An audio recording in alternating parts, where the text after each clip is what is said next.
ಶ್ರುತಿಸ್ಮೃತಿಪುರಾಣಾನಾಂ ಆಲಯಂ ಕರುಣಾಲಯಂ ನಮಾಮಿ ಭಗವತ್ಪಾದಂ ಶಂಕರಂ ಲೋಕಶಂಕರಂ. ಚಂದನ ವಾಹಿನಿಯ ಪ್ರೇಕ್ಷಕರಿಗೆ ನಮಸ್ಕಾರ. ಕಳೆದ ಸಂಚಿಕೆಯಲ್ಲಿ ನಾವು ತೀರ್ಥಕ್ಷೇತ್ರಗಳು ಅಂದ್ರೇನು, ಆ ತೀರ್ಥಕ್ಷೇತ್ರಗಳ ಮಹಾತ್ಮ್ಯ, ಸ್ಥಳ ಮಹಾತ್ಮೆ ಬಗ್ಗೆ ತಿಳ್ಕೊಂಡ್ವು. ತೀರ್ಥಕ್ಷೇತ್ರಗಳನ್ನು ಹೇಗೆ ನಾವು ರಕ್ಷಿಸೋದು ಬಗ್ಗೆ ಕೂಡ ತಿಳ್ಕೊಂಡ್ವು. ಈ ಒಂದು ಸಂಚಿಕೆಯಲ್ಲಿ ಪ್ರಮುಖವಾದ ತೀರ್ಥಕ್ಷೇತ್ರಗಳು, ಅದರ ಬಗ್ಗೆ ತಿಳ್ಕೊಳ್ಳೋಣ. ಹಾಗೆಯೇ ಈ ತೀರ್ಥಕ್ಷೇತ್ರಗಳಿಗೆ ನಾವು ಚಿಕ್ಕ ವಯಸ್ಸಿನಲ್ಲಿ ಹೋಗಬೇಕು. ಮೊಟ್ಟ ಮೊದಲು ನಮ್ಮ ದೇಶದಲ್ಲಿ ಅಸಂಖ್ಯವಾದ ತೀರ್ಥಕ್ಷೇತ್ರಗಳನ್ನು ನೀವು ನೋಡ್ಬೋದು. ಆ ತೀರ್ಥಕ್ಷೇತ್ರಗಳು ಹಿಂದೂಗಳಿಗೆ ಸಂಬಂಧಪಟ್ಟಿದ್ದು, ಬೌದ್ಧರಿಗೆ, ಜೈನರಿಗೆ ಸಂಬಂಧಪಟ್ಟಂಥ ತೀರ್ಥಕ್ಷೇತ್ರಗಳಿವೆ. ಉತ್ತರ ಭಾರತದ ಒಂದು ಲೇಹ್ನಿಂದ, ಲಡಖ್ನಿಂದ ಪ್ರಾರಂಭಿಸಿ ಕನ್ಯಾಕುಮಾರಿಯವರೆಗೆ, ಆ ಒಂದು ಪಶ್ಚಿಮದ ದ್ವಾರಕೆಯಿಂದ ಪ್ರಾರಂಭಿಸಿ ಈ ಒಂದು ಪೂರ್ವದ ಈ ಒಂದು ಮಣಿಪುರದವರೆಗೆ ನಾವು ನಮ್ಮ ದೇಶದಲ್ಲಿ ಅಸಂಖ್ಯವಾದಂಥ ದೇವಾಲಯಗಳನ್ನು ನೋಡ್ಬೋದು, ತೀರ್ಥಕ್ಷೇತ್ರಗಳನ್ನು ನೋಡ್ಬೋದು. ಆದ್ದರಿಂದ ಮೊದಲು ನಮ್ಮ ದೇಶ, ನಮ್ಮ ನೆಲ, ನಮ್ಮ ಜನ, ನಮ್ಮ ನುಡಿ, ನಮ್ಮ ಸಂಸ್ಕೃತಿಯ ಬಗ್ಗೆ ತಿಳ್ಕೊಳ್ಬೇಕು. ಯಾಕೆಂದರೆ ಇವತ್ತಿನ ದಿವಸ ಪ್ರವಾಸ ಅಂದ ತಕ್ಷಣ ಎಲ್ಲರೂ ಯೋಚಿಸೋದು ಯುರೋಪ್ಗೆ ಹೋಗೋಣ, ಸ್ವಿಟ್ಜರ್ಲ್ಯಾಂಡ್ಗೆ ಹೋಗೋಣ, Paris, England, America, south east Asian ನೇಷನ್ಗಳು ಈ ಥರ ಯೋಚಿಸ್ತಾರೆ. ಆದರೆ ನಮ್ಮ ದೇಶದ ಬಗ್ಗೆನೇ ತಿಳ್ಕೊಳ್ಳದೆ, ನಮ್ಮ ಭಾರತೀಯ ಪರಂಪರೆ, ಇಲ್ಲಿಯ ಸಂಸ್ಕೃತಿ, ಇಲ್ಲಿಯ ಧರ್ಮ ವೈಶಿಷ್ಟ್ಯಗಳು, ಅದನ್ನು ನಾವು ತಿಳ್ಕೊಳ್ಳದೆ ಬೇರೆ ದೇಶಕ್ಕೆ ಹೋಗಿ ಏನು ಪ್ರಯೋಜನ? ಯಾಕೆಂದರೆ ನಾವು ಭಾರತೀಯರ ಬಗ್ಗೆ ಪಾಶ್ಚಾತ್ಯರಲ್ಲಿ ಅಪಾರವಾದ ಒಂದು ಗೌರವ, ಪ್ರೀತಿ ಇರೋದನ್ನು ನೋಡ್ತೀವಿ. ಅವರು ನಾವು ಭಾರತೀಯರು ಅಂತ ಹೇಳಿದ ತಕ್ಷಣವೇ ಮೊಟ್ಟ ಮೊದಲು ಅವರು ನಮ್ಮ ದೇಶದ ಬಗ್ಗೆ, ಇತಿಹಾಸದ ಬಗ್ಗೆ, ರಾಮಾಯಣ, ಮಹಾಭಾರತ, ಭಾಗವತಾದಿಗಳ ಬಗ್ಗೆ, ಕಾಳಿದಾಸ, ವ್ಯಾಸಭಾಸರ ಬಗ್ಗೆ ಮತ್ತು ಕವಿಗಳ ಬಗ್ಗೆ, ಈ ದೇಶದ ಕ್ಷೇತ್ರಗಳ ಬಗ್ಗೆ ಕೇಳ್ತಾರೆ. ಸೊ ನಾವು ಅದರ ಬಗ್ಗೆ ಮಾಹಿತಿಯನ್ನು ಪಡ್ಕೊಳ್ಳೋದು ನಮ್ಮ ಒಂದು ಆದ್ಯ ಕರ್ತವ್ಯವೂ ಆಗುತ್ತೆ. ನಾನು ಗಮನಿಸಿದಾಗೆ, ನನ್ನ ವಿಶ್ವ ಪರ್ಯಟನೆಯಲ್ಲಿ ನಾನು ಗಮನಿಸಿದ ರೀತಿಯಲ್ಲಿ, ಬೇರೆ ಪಾಶ್ಚಾತ್ಯರು ಈ ದೇಶಕ್ಕೆ ಬರೋದಕ್ಕೆ ಮೊದಲು ಚೆನ್ನಾಗಿ 1-2 ತಿಂಗಳ ಅಧ್ಯಯನವನ್ನು ಮಾಡ್ತಾರೆ. ನಮ್ಮ ದೇಶಕ್ಕೆ ಸಂಬಂಧಪಟ್ಟಂಥ ಅವ್ರಿಗೆ ಯಾವ ವಿಷಯ ಅಭಿರುಚಿ ಇದೆಯೋ ಅದಕ್ಕೆ ಸಂಬಂಧಪಟ್ಟಂಥ ಹಲವಾರು ಗ್ರಂಥಗಳನ್ನು ಪರಿಶೀಲಿಸ್ತಾರೆ. ಅವುಗಳನ್ನು ಯೂಟ್ಯೂಬ್ ಮುಂತಾದಂಥ ಇದರಲ್ಲಿ ನೋಡ್ತಾರೆ. ಆ ದೇಶದಲ್ಲಿರ್ತಕ್ಕಂಥ ಭಾರತೀಯರ ಸಂಪರ್ಕವನ್ನು ಮಾಡಿ ಈ ದೇಶದ ಬಗ್ಗೆ ಸಮಗ್ರವಾಗಿ, ತಾವು ಭೇಟಿ ಮಾಡ್ತಕ್ಕಂಥ ಸ್ಥಳದ ಬಗ್ಗೆ ಸಮಗ್ರವಾಗಿ ಚೆನ್ನಾಗಿ ತಿಳ್ಕೊಂಡು ಇಲ್ಲಿಗೆ ಬಂದು ಭಾಳ ಸಂತೋಷದಿಂದ, ಆನಂದದಿಂದ ಅದರಲ್ಲಿ ಭಾಗವಹಿಸ್ತಾರೆ. ವಾಪಸ್ಸು ನಂತರ ಹೋಗಿ ಅವರು ಉತ್ತಮವಾದ ಪುಸ್ತಕಗಳನ್ನು ತೀರ್ಥಕ್ಷೇತ್ರಗಳ ಬಗ್ಗೆ ಬರೆಯೋದನ್ನು ನಾವು ನೋಡಿದ್ವಿ. ಆದ್ದರಿಂದ ನಾವು ಅದೇ ರೀತಿಯಲ್ಲಿ ನಮ್ಮ ಒಂದು ತೀರ್ಥಕ್ಷೇತ್ರಗಳ ಬಗ್ಗೆ, ದೇವಾಲಯಗಳ ಬಗ್ಗೆ, ನಮ್ಮ ದೇವಾಲಯಗಳಿರ್ತಕ್ಕಂಥ ಅಪರೂಪದ ವಾಸ್ತುಶಿಲ್ಪಗಳು, ಅದು ನೀವು ದೇವಾಲಯ ಪ್ರವೇಶಿಸಿದಾಗೇ ಆ ದೇವಾಲಯದ ಹೊರ ಆವರಣದಿಂದ ಹಿಡಿದು ಒಳ ಆವರಣದವರೆಗೆ ಬೇಕಾದಷ್ಟು ರೀತಿಯಾದಂಥ ವಿಭಿನ್ನ ರೀತಿಯ ಶಿಲ್ಪಗಳು, ವಾಸ್ತುಶಿಲ್ಪದ ರೀತಿಯಲ್ಲಿ ಕಡೆದಂತಹ ವಿಗ್ರಹಗಳು, ರಾಮಾಯಣ, ಮಹಾಭಾರತಾದಿ, ಭಾಗವತ ಪುರಾಣಗಳ ಒಂದು ಕಥೆಗಳು, ಇದೆಲ್ಲವನ್ನೂ ನಮ್ಮ ಶಿಲ್ಪಿಗಳು, ವಾಸ್ತುಶಾಸ್ತ್ರಜ್ಞರು ಬಹಳವಾಗಿ ಚೆನ್ನಾಗಿ ರೂಪಿಸಿರೋದನ್ನು ನೋಡ್ತೀವಿ. ಅದನ್ನು ನೋಡೋದು, ಮೆಚ್ಚತಕ್ಕಂಥದ್ದು ಕೂಡ ನಮ್ಮ ಒಂದು ಕರ್ತವ್ಯವಾಗುತ್ತೆ.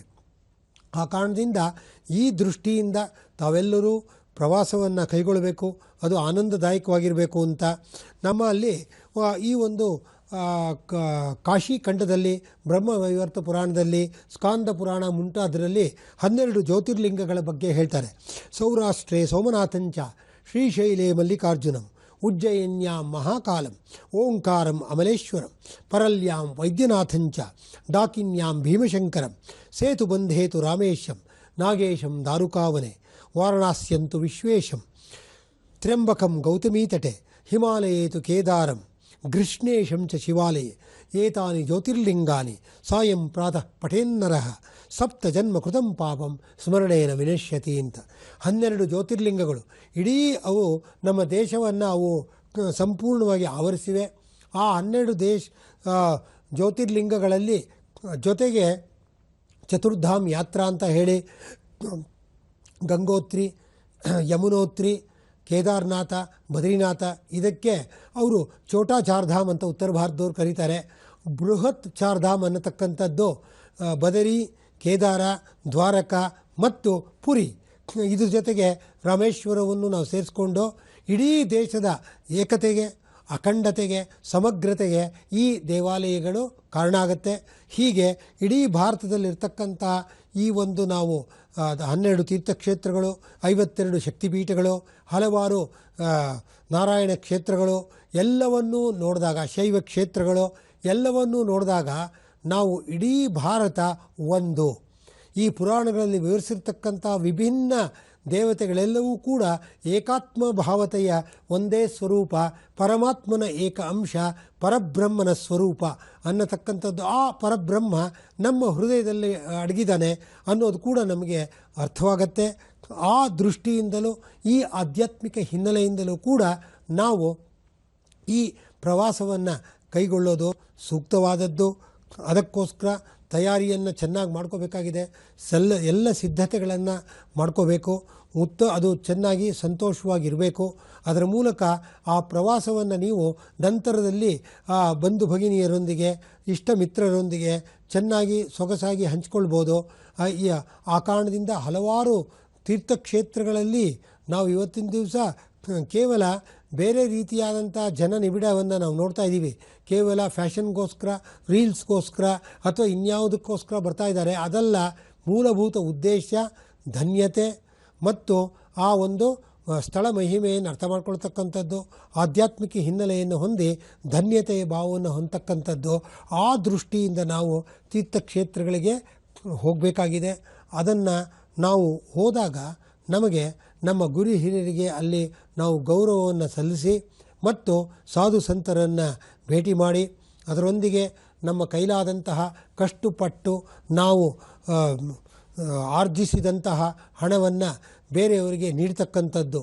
ಎಲ್ಲ ಬಸೆ ನಿಜ ಕರ್ಮೋಪಾತ್ತಂ ವಿತ್ತಂ ತೇನ ವಿನೋದಯ ಚಿತ್ತಂ ಅಂತ ಶಂಕರಾಚಾರ್ಯರು ಇದರಲ್ಲಿ ಭಜಗೋವಿಂದ ಸ್ತೋತ್ರದಲ್ಲಿ ಹೇಳ್ತಾರೆ. ಅಂದರೆ ತುಂಬ ಕಷ್ಟಪಟ್ಟು ಪ್ರಾಮಾಣಿಕವಾಗಿ ನೀನು ಗಳಿಸಿದಂಥ ಹಣವನ್ನು ಒಳ್ಳೆಯ ಕೆಲಸಕ್ಕೋಸ್ಕರ ಅದನ್ನು ವಿನಿಯೋಗಿಸೋದಕ್ಕೆ ನಿನಗೆ ಯೋಗ್ಯತೆ ಇದೆ, ಅಧಿಕಾರವಿದೆ ಅಂತ ಅದನ್ನು ಯೋಗ್ಯರಾದ ವ್ಯಕ್ತಿಗಳಿಗೆ ಯೋಗ್ಯ ಸ್ಥಳದಲ್ಲಿ, ಯೋಗ್ಯ ಕಾಲದಲ್ಲಿ, ಸಮಯದಲ್ಲಿ ದಾನ ಮಾಡ್ತಕ್ಕಂಥದ್ದೇ ಸಾತ್ವಿಕ ದಾನ.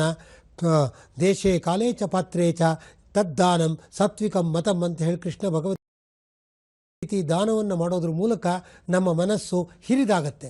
ಈ ದಾನವೇ ಇವತ್ತಿನ ದಿವಸ ಆಧುನಿಕ ಅರ್ಥಶಾಸ್ತ್ರದಲ್ಲಿ ಸಮಾನತೆ ಅಂತ ಹೇಳ್ತೀವಿ. ಆರ್ಥಿಕ ಸಮಾನತೆ ಮತ್ತು ಸಾಮಾಜಿಕ ಸಮಾನತೆ. ನಮ್ಮಲ್ಲಿ ಇಲ್ಲದೇ ಇರುವುದನ್ನು ಬೇರೆಯವರಿಗೆ ನಮ್ಮಲ್ಲಿರೋದನ್ನು ಇರುವುದನ್ನು ಕೊಟ್ಟು ನಾವು ಧನ್ಯತೆಯನ್ನು ಭಾವವನ್ನು ಹೊಂದೋದು.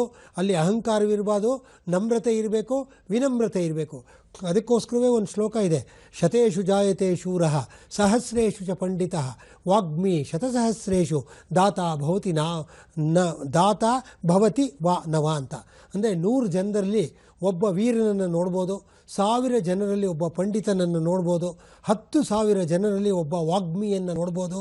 ಆದರೆ ಈ 10,000 ಜನರಲ್ಲಿ ನಿಜವಾದ ಒಳ್ಳೆಯ ಸಾತ್ವಿಕ ದಾನಿಯನ್ನು ನಾವು ನೋಡಲ್ಲ ಅಂತ. ಆದ್ದರಿಂದ ಅವಕಾಶ ಸಿಕ್ಕಿದಾಗ ನಾವು ಈ ದಾನವನ್ನು ಮಾಡೋದ್ರ ಮೂಲಕ ಸಾಮಾಜಿಕ ಸಮಾನತೆಗೆ, ಆರ್ಥಿಕ ಸಮಾನತೆಗೆ ಪಾತ್ರರಾಗ್ತೀವಿ. ಇಂಥದ್ರಲ್ಲಿ ನಾವು ತೊಡಗೋದ್ರಿಂದ ನಮ್ಮ ಜೀವನವೂ ಸಾರ್ಥಕವಾಗುತ್ತೆ, ಸಾಫಲ್ಯವಾಗುತ್ತೆ. ಆ ಸಾಫಲ್ಯತೆಯೇ ನಮ್ಮ ಜೀವನದ ಪರಮ ಉದ್ದೇಶ.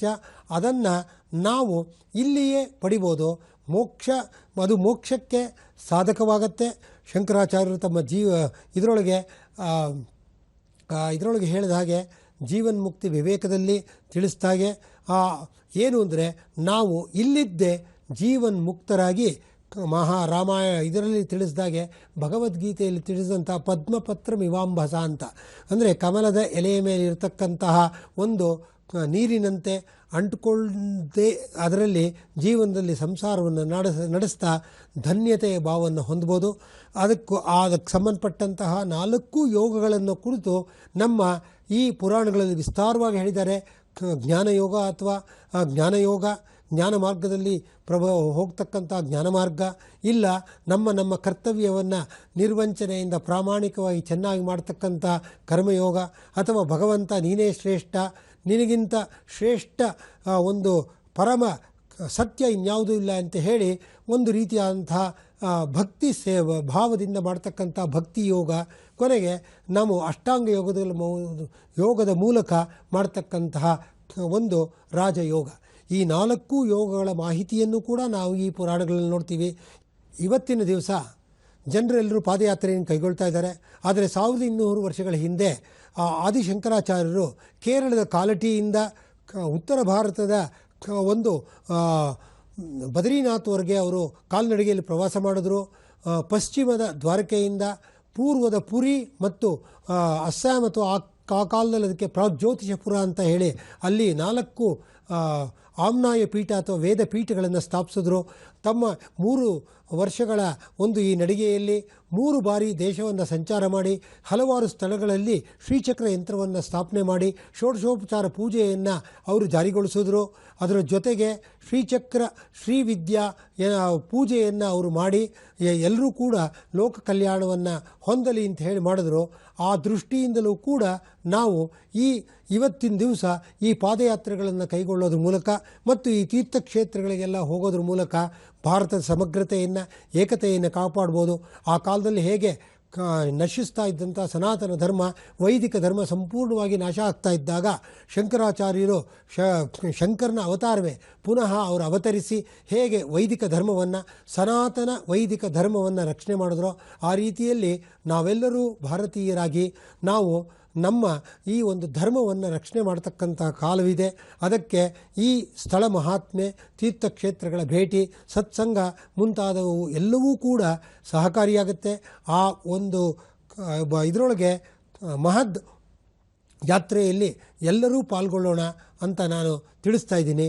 ನಮಸ್ಕಾರ.